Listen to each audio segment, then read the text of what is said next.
कांग्रेस में नेतृत्व परिवर्तन की आहट आते ही गांधी परिवार अपने ही नेताओं पर भड़क गया है। न सोनिया गांधी को ये नेता पसंद आ रहे हैं और न ही राहुल गांधी को। जिस 23 कांग्रेसी नेताओं ने अपनी पूरी जिंदगी गांधी परिवार की गुलामी की, राहुल गांधी ने उन सभी नेताओं पर ऐसे आरोप लगा दिया है जिसके बाद वो झल्ला गए हैं। राहुल गांधी ने इन नेताओं पर आरोप लगाया कि ये सभी बीजेपी से मिले हुए हैं। ऐसे आरोप सुनते ही ये कांग्रेसी भड़क गए हैं।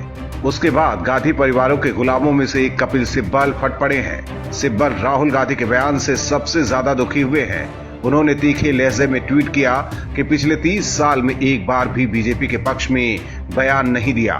इसके बाद भी हम बीजेपी से मिलीभगत कर रहे हैं। हालांकि बाद में सिब्बल ने ये ट्वीट डिलीट कर दिया। वहीं सूत्रों के हवाले से ऐसी भी खबरें हैं कि CWC की बैठक में इतना ज्यादा गर्मागर्मी हुई कि पार्टी के कुछ वरिष्ठ नेता बैठक छोड़कर भी चले गए। दरअसल चिट्ठी लिखने वालों के प्रति पूर्व कांग्रेस अध्यक्ष राहुल गांधी के तेवर खासी तीखे थे।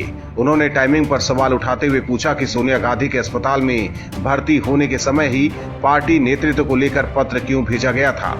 उन्होंने कहा कि पार्टी नेतृत्व के बारे में सोनिया गांधी को पत्र उस समय लिखा गया था जब राजस्थान में कांग्रेस सरकार संकट का सामना कर रही थी। पत्र में जो लिखा गया था उस पर चर्चा करने का सही स्थान CWC की बैठक है, मीडिया नहीं।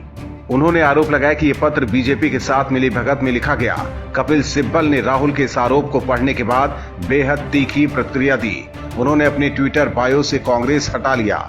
एक ट्विटर में सिब्बल ने कहा कि राजस्थान हाईकोर्ट में कांग्रेस पार्टी को सफलतापूर्वक डिफेंड किया।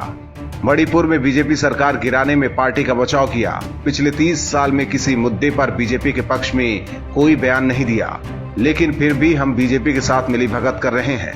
वहीं बीजेपी से मिलीभगत के आरोप पर गुलाम नबी आजाद चिढ़ गए। आजाद राज्यसभा में कांग्रेस के नेता हैं। उनकी अगुवाई में ही वरिष्ठ जन कांग्रेसियों ने सोनिया को चिट्ठी लिखी थी। आजाद ने कहा कि अगर बीजेपी से साठगांठ के आरोप सिद्ध होते हैं तो मैं त्याग पत्र दे दूंगा। हालांकि देश भर में कांग्रेस की जैसी स्थिति है, कांग्रेसी बम आज नहीं तो कल फूटना ही था। पार्टी के खिलाफ कांग्रेस के नेताओं ने पिछले कई महीनों से आवाज बुलंद की है। हालांकि इसके बाद अब कांग्रेस की बैठक खत्म हो गई है और एक बार फिर कांग्रेस का अध्यक्ष नहीं चुना गया है। खबरों की माने तो कांग्रेस वर्किंग कमेटी की बैठक भारी गहमागहमी के बीच सोनिया गांधी को पार्टी का अंतरिम अध्यक्ष बने रहने दिया गया है। सूत्रों की माने तो नए अध्यक्ष का चुनाव आने वाले 6 महीने के भीतर किया जाएगा। मतलब अब पूरे 6 महीने राहुल गांधी को मनाने का काम किया जाएगा और जब राहुल गांधी मान जाएंगे तो कांग्रेस के अध्यक्ष का चुनाव होगा।